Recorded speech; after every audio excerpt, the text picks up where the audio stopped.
That's the descendant of William Twitty from a long. You know, I don't let people take pictures of me, but I'm gonna let him do this. Excuse me. This is a rarity. No, start back with Daniel Boone and Captain William Twitty again. We're in the presence today of greatness. Patricia Foy, historian. My grandfather was Captain William Twitty, who was with Daniel Boone, and they were commissioned by George Washington, the president, and Colonel William Henderson, I believe it was, and they were given the rights to go to Kentucky and claim the land in Kentucky. There were 30 men that went with Daniel Boone, and my grandfather was killed in Kentucky by the Indians, and his best friend and slave jumped into Captain Twitty to save his life, and his name was Sam. And in the Daniel Forest in Kentucky, there's a historical marker that you see on the side of the road for Daniel Boone, and then next to it is Twitty's Fort, because they named a fort after Captain Twitty. And on the sign it says, in dedication to Captain Twitty and his slave Sam, which would have been a Sam Twitty. So that's where your last name came from. It's from the Twitty family. Did you know any Twittys that were over in off of 108 in Green Hill and Pleasant Hill area? Any of the Twittys off of Pleasant Hill or Green Hill area? Yeah, there used to be a Twitty that lived up there with a half brother to my. A half brother too. Was his name John? Was he white? No, he was black. He was dark skinned. Albert Twitty, wasn't it? Uncle Alfred? Well, he's the one that was a musician. No, he was the one who was the magician. Physician? A physician? No, a magician. A ventriloquist. Oh. Yeah, go on, Daddy. And what? Tell him about him. Alfred Twitty. So he was a magician. And who was the one that fought in the Spanish-American War? You know, he brought back his rifle or something? I forget which one that was. What was Papa Jack's half-brother's name, the dark-skinned Twitty? Was that Alfred? No, Watt Twitty. Watt Twitty. That's what it was. Yeah, Watt Twitty. What do you know about Watt Twitty? Well, I just know he was supposed to be a half brother to my father, and about most of it I know. And he lived in Green Hill, off of 108, Pleasant Hill, Green Hill. And he lived a little old road that run off from Green Hill, and he lived right back just off of that road a little bit. Off of Gray's Road, near Gray's Chapel. You know that road? I guess they call that Gray's Chapel. Okay. Did you know any white Twitties? Any people that were white? Did you know like a T.B. Twitty that was a doctor, Dr. T.B. Twitty? Yeah, we went to him when we was young. Okay. Yeah, I knew about him. Okay. He had an office there in Rutherford. Right. And, Well, that was a descendant of William Twitty, yes. Where's this memory coming from, buddy? Just let it flow. Let it flow. We're here with Mr. Robert Williams also, our featured guest. Go on. My son All right. said once he got in his element, it would all come to him. He remembers, yes. Yeah, that's amazing. Yeah. Tell me more. Tell me about Dr. Twitty. Did he deliver babies? Did Dr. Twitty deliver babies? Do you know? Babies. Did he have babies for women? I think you mean animals, don't you? what do you mean have babies? Aunt Bernice. Aunt He Bernice. must have babies. Yeah. Mouth. Yeah. I was Tanner. Different voices. Yes, ma'am. What do you mean? He said, Yeah. what do you mean have babies for women? Well, anyway. We were stuck in there with the dishes, I was trying to get it to going before she would go home. So Well, you take charge. I'm just. That's Try to figure out what you're trying to get to. anyway. But if you catching what he's saying, you better hang on. She's trying to understand what Twitties you know. Just tell us about your Twitties. Right. Did you know other white Twitties? People that were the white Twitties that lived in Rutherford? Yeah, Dr. John Twitty Dr. John Twitty. Okay. lived in those relatives there. And, Did you know that your name came from his family? I reckon Just it didn't did. know. Just didn't think about that.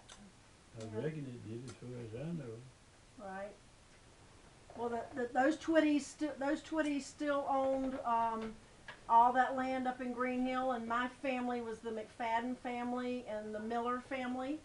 And in this book right here has a picture of the Twitty Miller house, and the information off of 108 in Green Hill section talks about those families up there. But my Captain Twitty's wife was Susanna Twitty, and after Captain Twitty got killed in Kentucky with his slaves, she ended up marrying Colonel William Graham. And Colonel William Graham was the colonel in charge of Kings Mountain, the Battle of Kings Mountain. And as far as I know, I don't have definite proof of it, that's the Billy Graham family. What now? Say this again. After Captain William Twitty got killed, it was William John Twitty, after he got killed. And how was he killed? He was killed by the Indians up in, and that's when Sam the slave jumped in front to save his life. And that was a place of honor. On TV, on the History Channel, they have America, the Story of Us, and they tell you about Captain Twitty, and they tell about the honor of Sam being buried beside him, not behind him, but his slave Sam was his best friend, and he was buried right beside him. He was Sam Twitty. And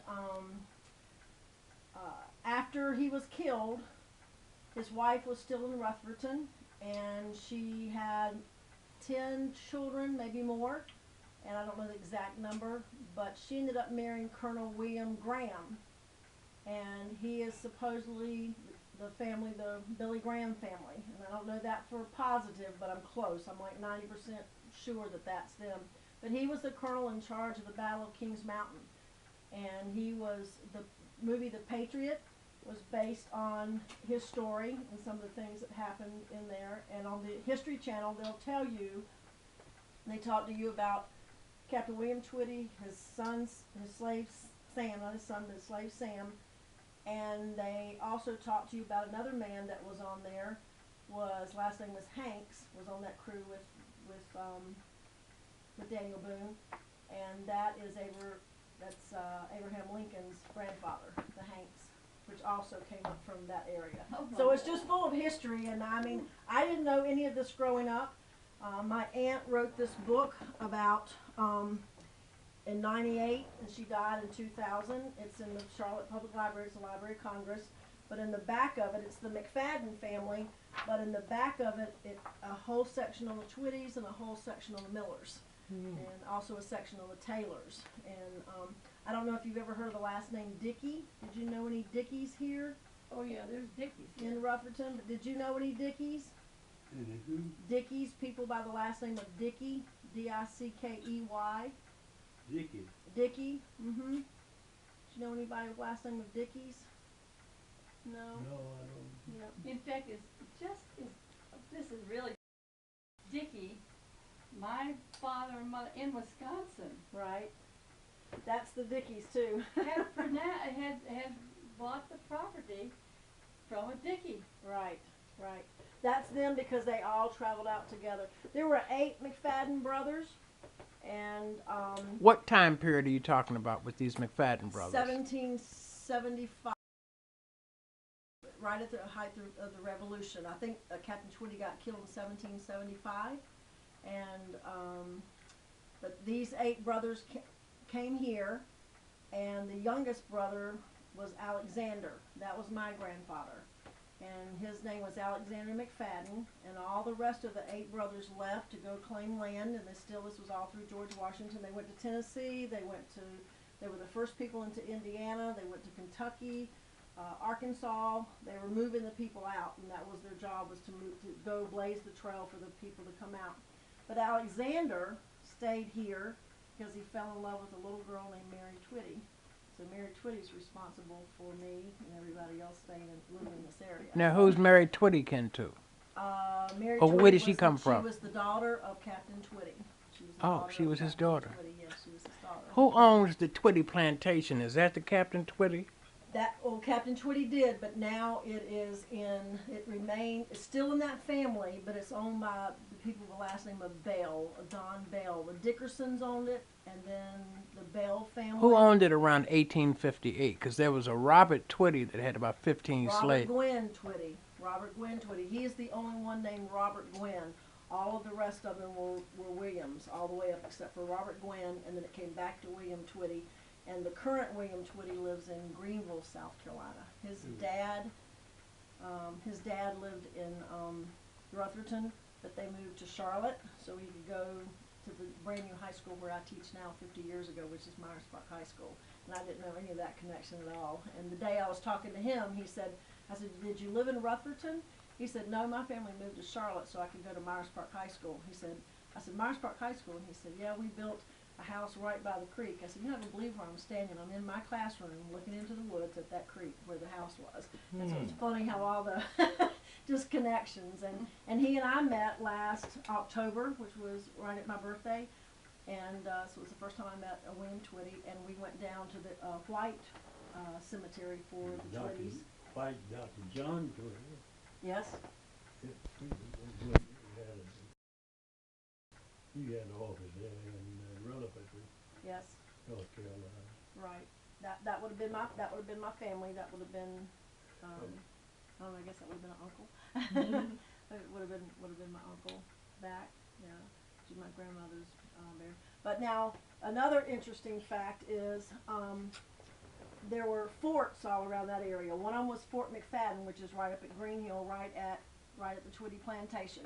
There's the McFadden property that connects the McFadden property. It connects the Baptist Church, and it goes all the way up to the church. On the other side was the Twitty property. Then there was the Taylor property and the Miller property, and all those families still have that land today. It's never left the family. It might be a different name by marriage, but it's never left the hand. And these were land grants from the king from the 1700s. Help me if I go for a pause here. Let's see what would be another interesting fact. Talk to me about the period between maybe 1850 and 1900. Because his grandfather, I think, was born like 1873. His father, 1873. But we're kind of lost after, prior to Papa Jack, because there was no history on him. Around the 1850s is where you lost information? Well, he was born around 1873, something like that. Maybe 1880. What I'm thinking, and I don't know about that time period, what I'm thinking is, I know what I was telling you about the forts. This still goes back to the Revolutionary War, and then I'll come back up to where you were telling me. All around Rutherton, there were forts to fight against the British and the Cherokee Indians. And Fort McFadden was there at the Twitty property, right down from there. There was Fort Russell, which is over at Chimney Rock. There's Earl's Fort, White Oak Fort. Then there was Graham's Fort over towards Kings Mountain. All of that area used to be Mecklenburg County before there was Rutherton. It was all Mecklenburg County. And my grandfather, Colonel William Graham, who married after Captain William Twitty, was